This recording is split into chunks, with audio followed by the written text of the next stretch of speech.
Hey, welcome to Vance Tries. Today we're going to be making some steak and cheese garlic bread. I'm going to leave a link down in the description for the Facebook post that inspired me to make this. Now I'm going to be making some changes to what I do, but while you're down there, would you please go ahead and subscribe and like and comment on this video, because the more you interact with what I'm doing, the more the algorithm will take notice and the more people will see these videos. So if you would do that, that would be a great help to me. But let's go ahead and get started. So we're going to start off by cooking up some steak. So what I have here is just some butter. I have my pan heating up on a medium-low setting.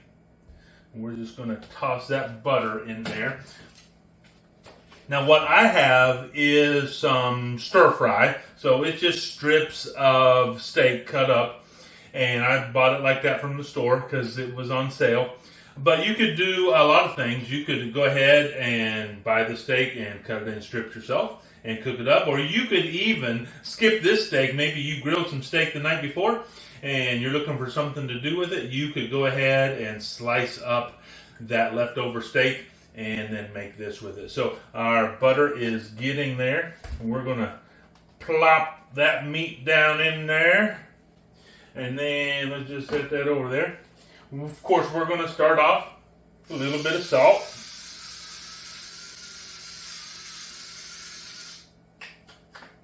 And a little bit of pepper.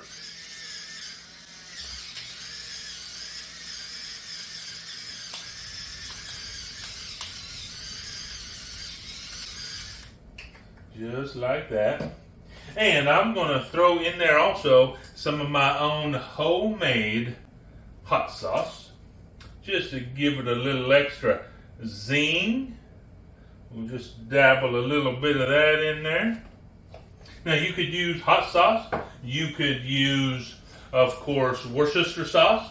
You could just do it in the butter or the oil and leave it like that, however you choose, just to make it a little bit more flavorful, because that's what we like. We like big, bold flavors, and so that's what we're always shooting for. And so I'm going to go ahead and get this all browned up, and when it's ready to go and we're ready to get on to the next step, I'll get back to you. Alright, so just something I wanted to tell you about cooking up this meat. So I told you I was starting it off on a medium-low setting with the butter in there. Let's just kind of get that butter melted and let the meat in there kind of get marinated in the butter in the pan.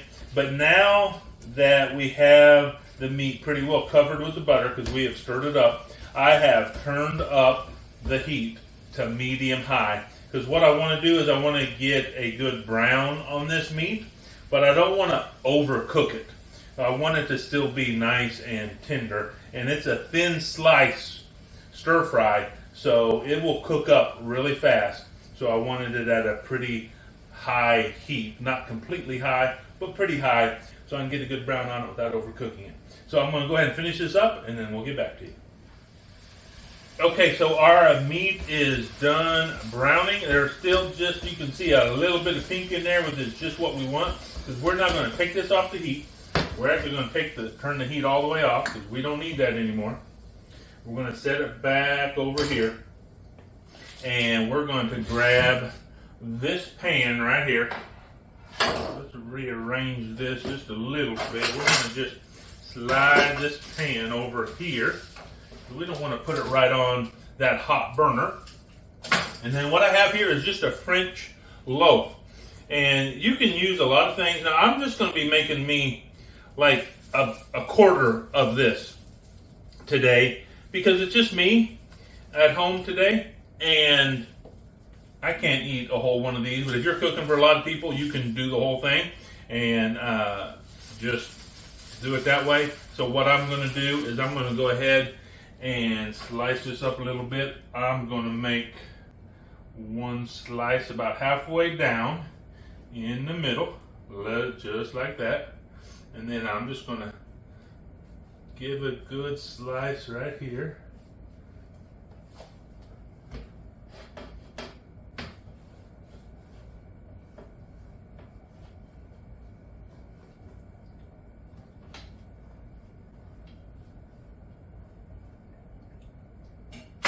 just like that. And then I can just slide this right back in here. Now I may actually or may not use this bread again for something else. I don't know. But here's the thing. I could have gotten smaller loaves, but I can get one of these big French loaves for $1. And any of the smaller loaves that they had at the store were going to be more than that. So I figure I'll go ahead and get the French loaf. I'll use what I need. If I don't use the rest, then I'll throw it away or feed it to the birds or something. But it saves me money buying it this way. And so I have the bread here. And now what I'm going to do is I have made some garlic butter. And you make garlic butter is really simple. You just take some softened butter, which means take your butter and get it to room temperature. And I always, because we use a lot of butter, I just leave butter out at room temperature. You can leave butter out at room temperature for a week at least. And so we definitely go through, oh, I dropped a little bit of coffee out of the coffee holder. You can definitely set it out for a week, and we go through more than one stick of butter a week. So I always just have some out there and soft, and it just spreads on everything so much nicer. And then if you want to do something like make this garlic butter, boom, it's already softened. You don't have to worry about whether you remember to set it out the night before so it can get nice and soft. You don't have to try and worry about trying to soften it in a microwave, because I have had to do that before when I had stuff going on and I forgot to set it out. But look, it kind of softens it and it kind of melts it. And I'm not really looking for melted butter. I'm looking for softened butter. So it's better if you can just have it out. And so if you use a lot of butter like me, don't be afraid to leave it out for a while. Nothing bad is going to happen. Now what I have is I have my broiler turned on. And I'm going to put this in there. It is not really going to take long under the broiler. Now, this is one of the differences between what I'm doing and what the Facebook post showed doing. Because she did not broil this. She just put it on there. She did a little bit different stuff on here. But I want to get this nice and toasty on top. And so I'm going to go ahead and put it in the broiler for just probably 2 or 3 minutes is all it's going to take. So what the broiler does, if you're not aware, is the broiler just turns on that top burner in your oven. And it just turns on and it just goes. And so it is maximum heat just on top. And so whatever you're putting in there is going to toast up. That's usually what you're using it for.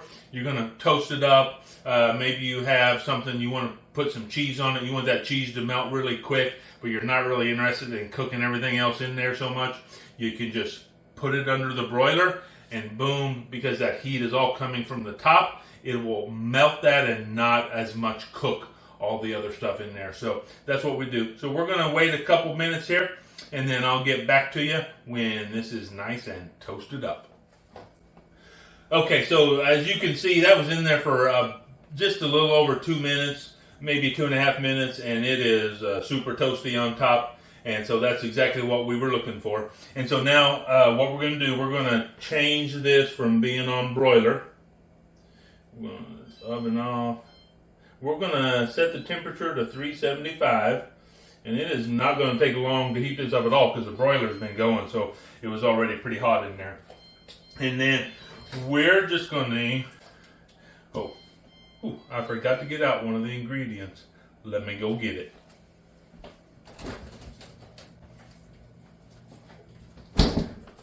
French onion dip. So now, Miss Andrea, she used mayo, but my rule is I never cook with mayonnaise.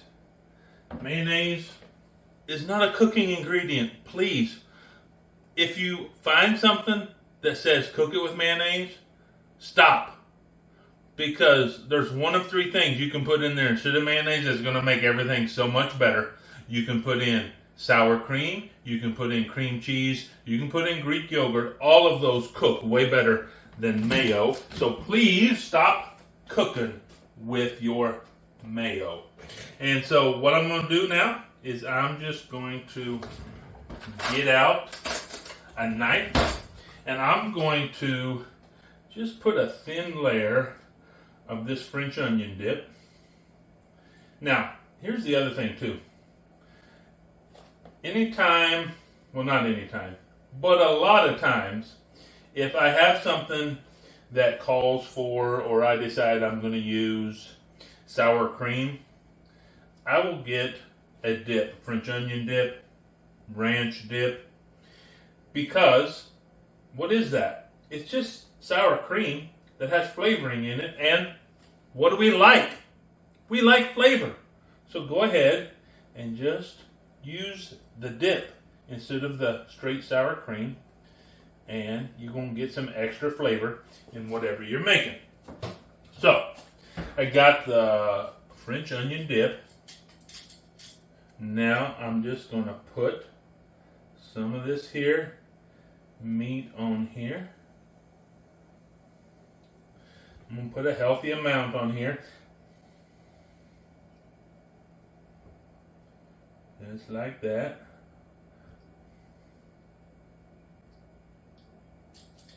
And then I have some sliced Colby Jack cheese. Now, you can use shredded cheese.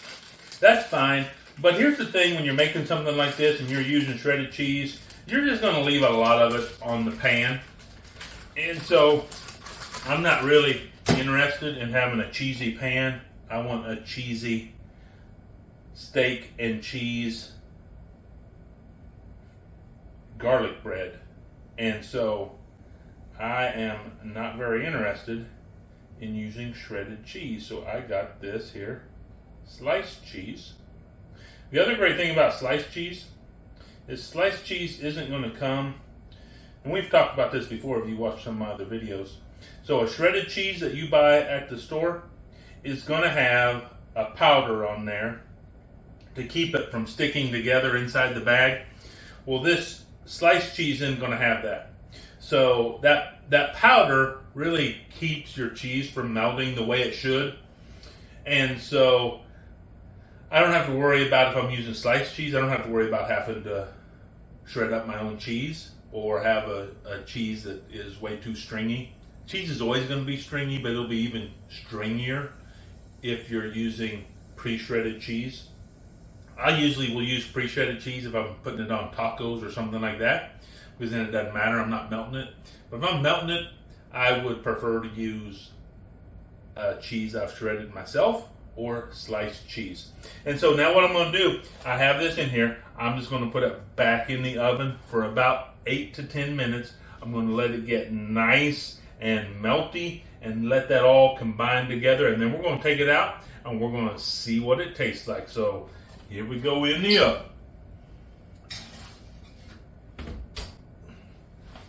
And I'll see you in about 10 minutes. Okay, so we had this in the oven at 375 for right at 8 minutes. And then we've taken it out, let it cool off just a little bit so I don't burn my mouth on it. But now we're going to find out just how good this is. So let's give it a little try.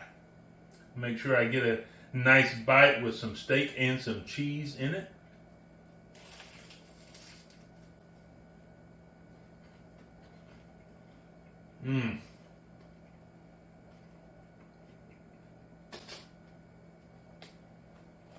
Okay, guys. This is delicious. I mean, you get that garlic toast in there. You got that nice crunch because we decided to go ahead and put it in the broiler for a little while. You got the cheese, you got the steak, but don't make a mistake and leave out, like I was about ready to, the dip, because that just really just kicks up the flavor. When you get that smoothness and that French onion taste in there, oh, this is good. Let me give it another taste just to make sure.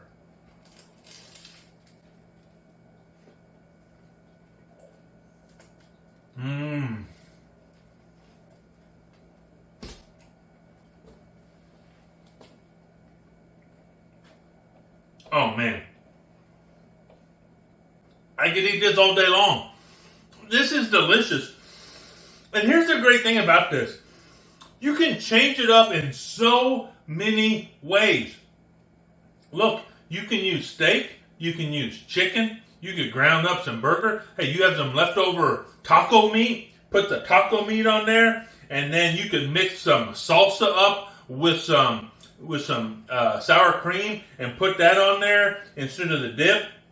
You can mix up the cheeses on there. There are so many ways that you can change this up.